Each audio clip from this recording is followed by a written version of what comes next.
A beautiful morning to you, and thanks for joining us this Monday morning.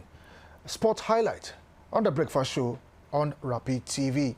I am Ijoma Victor.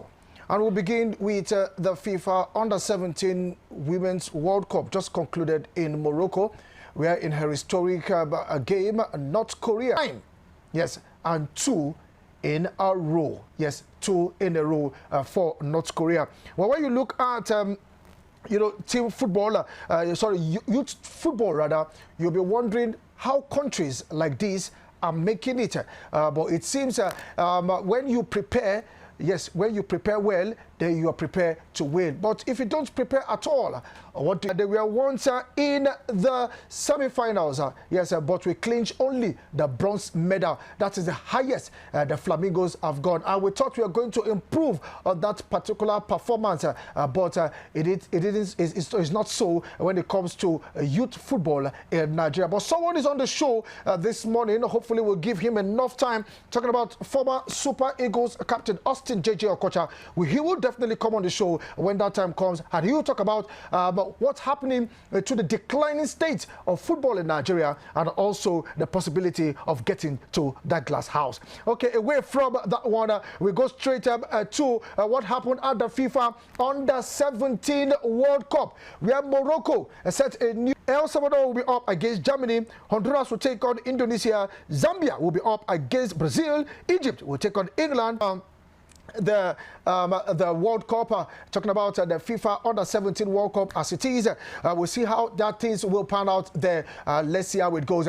Okay, let's talk about the FIFA. Yes, FIFA will make a decisive action. Talking about the playoffs of the FIFA 2026 World Cup. Now, on Friday, we spoke here on the show, a lot of changes really coming up, and we saw what happened with CAF. They made some changes ahead of the playoffs.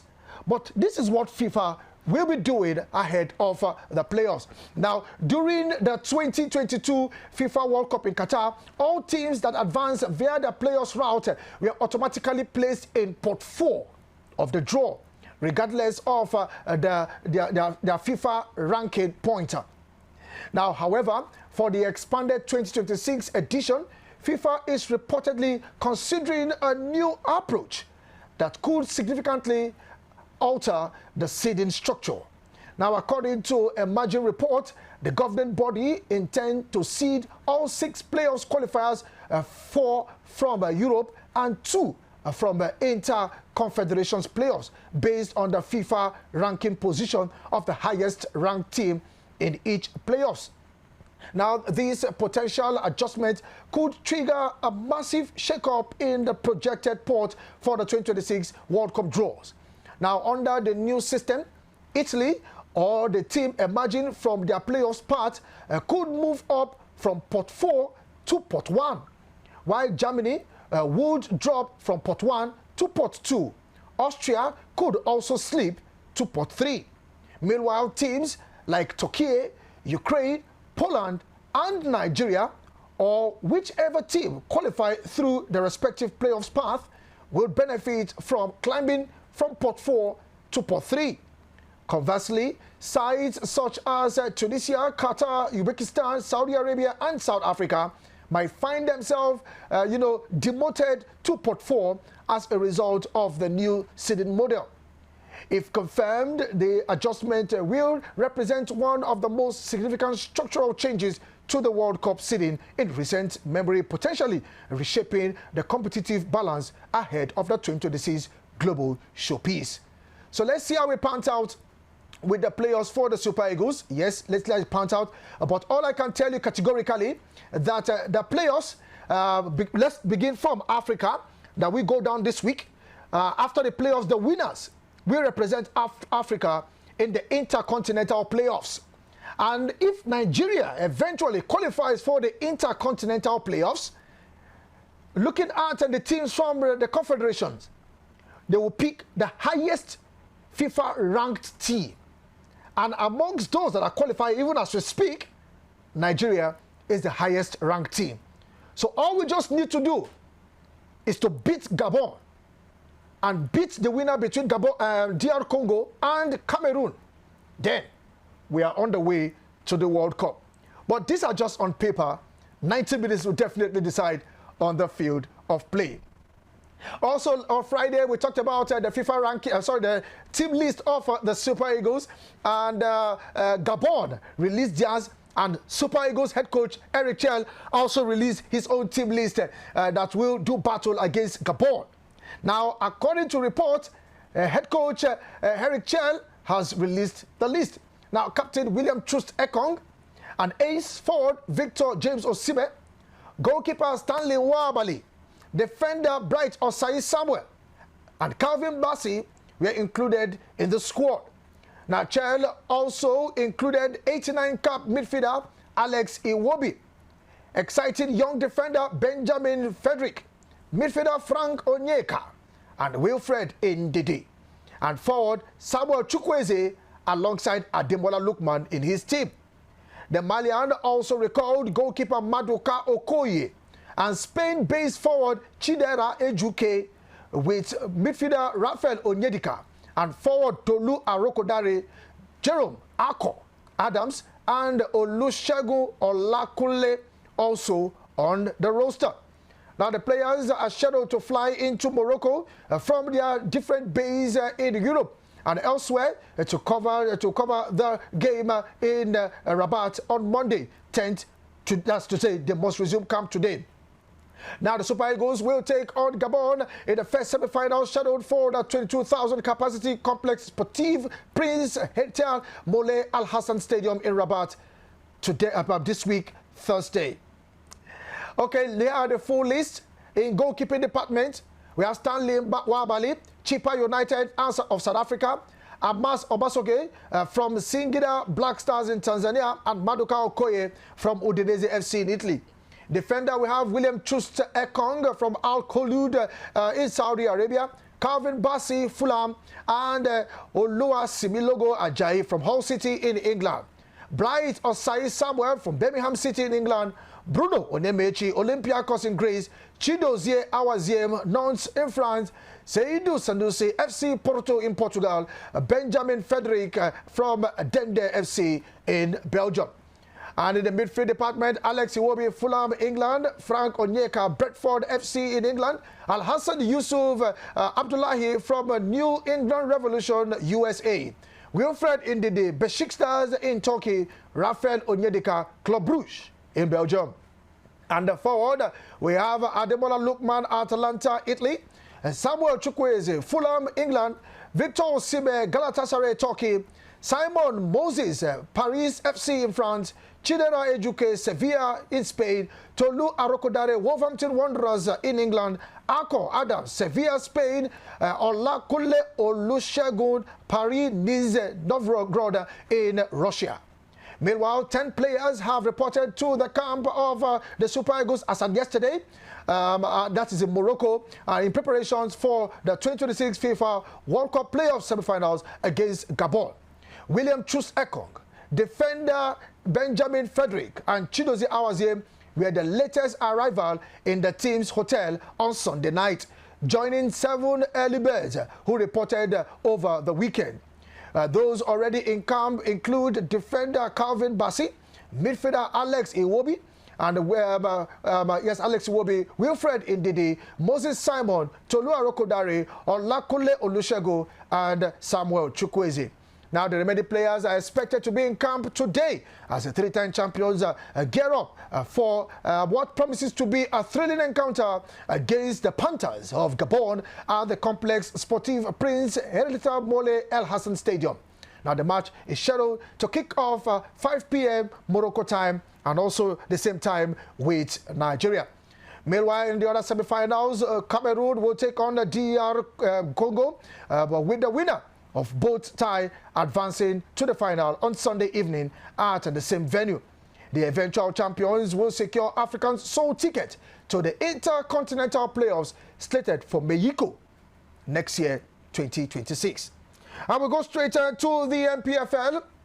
Not too good news. Yes, not too good news coming from the MPFL over the weekend, where the Nigerian Premier Football League Board has imposed a 9 million fine on Katsina United for breaching the league framework and rules during the match against Barao FC on Saturday. Now, according to the NPFL, the players, the club rather, was found guilty of multiple infractions relating to crowd misconduct and a failure to provide adequate security during the fixtures played at the Muhammadu Dikko Stadium in Katsina. Now, apart from the sanctions, Katsina United will play all their subsequent home matches behind closed doors, and the neutral venue will be the new Jos Stadium until further notice. Now, the league body stated that the decision was made to safeguard the integrity of the competition and ensure the safety of the players, officials, and fans.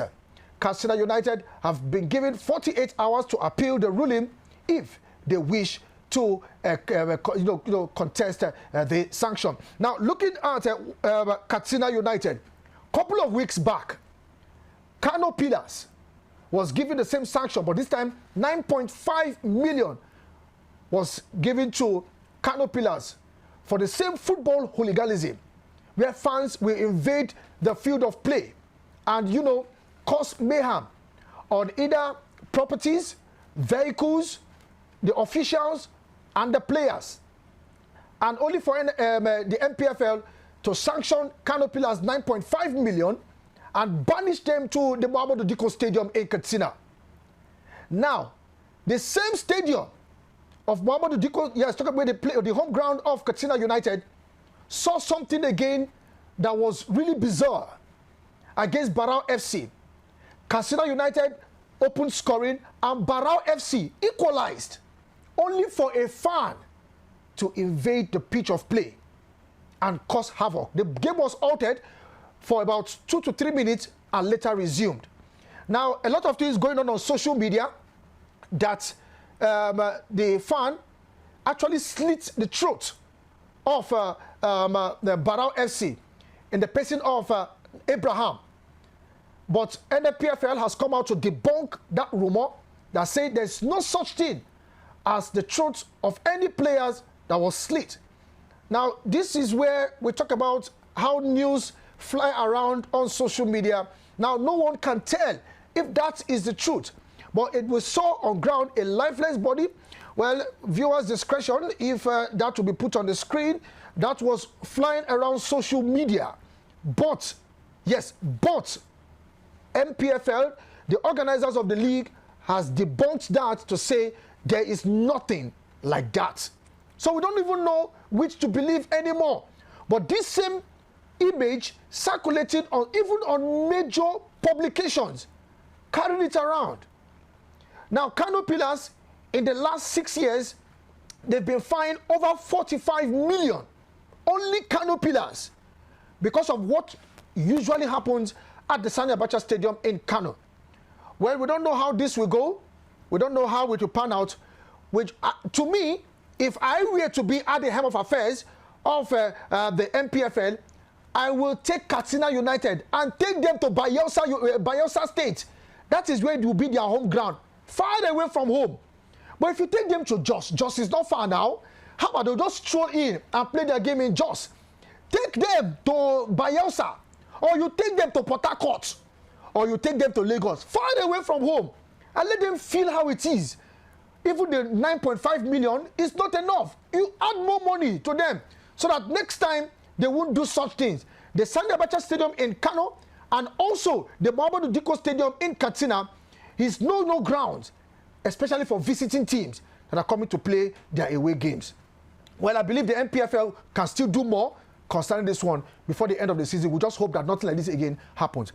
Meanwhile, former Super Eagles captain and midfield maestro Austin JJ Okocha has opened up on the declining state of Nigerian football. Yes, in his latest edition of the Exchange podcast anchored by Femi Sonoye, which began trending on Sunday, Okocha reflected with dismay of what's happening in Nigerian football. Yes, we know all what's happening in Nigerian football. The Flamingos crashed out. The under-17, the Golden Eaglets could not go anywhere, even qualifying for the AFCON. And the Super Eagles, though we are almost there on the verge of not qualifying, but let's hear Austin JJ Okocha talking about the decline of Nigerian football, and if possible, he will be on the ballot paper when the NFF elections come next year. Let's hear Austin JJ Okocha. Well, I think it's lack of consistency, you know. In my opinion, I think Nigerian football started declining after Nations Cup 2002. Nations Cup 2002, okay. What happened? Yeah. The team was disbanded. Okay. And then some of us were called back. And I think, in my opinion, I know some people might not be happy with me, but the squad that we went to the World Cup with in 2002, so we made it out of our group. Maybe even we topped the group. But we didn't even come out of our group in that 2002. So that transition did not really happen like it used to, you know. Before then, we had players that had played in the national team for years and then retire, and then others take over from them, yeah. Took over from them. But that transition didn't happen. They disbanded the team, and then almost 70% of the team left. So I think from that time onwards, but of course, don't get me wrong, we've had great players over the years.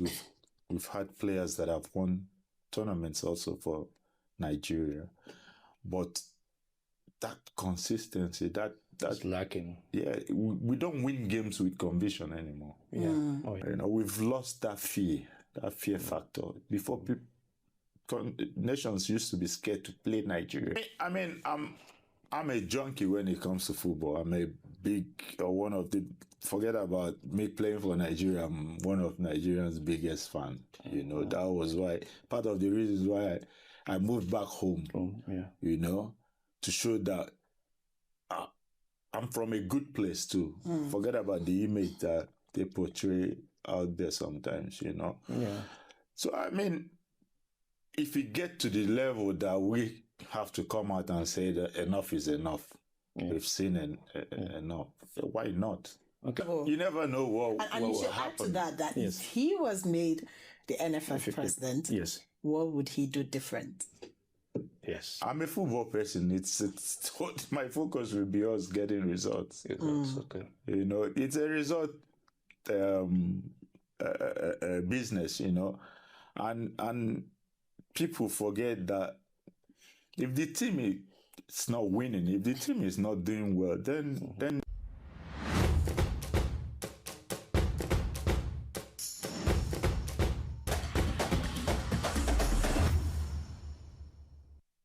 Okay, that was Austin JJ Okocha. Well, in his playing days, he did wonders. He talked about consistency. He talked about him being football himself.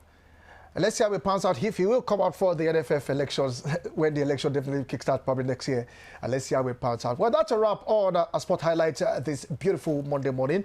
Well, the breakfast show still continues. And I am Ijoma Victor.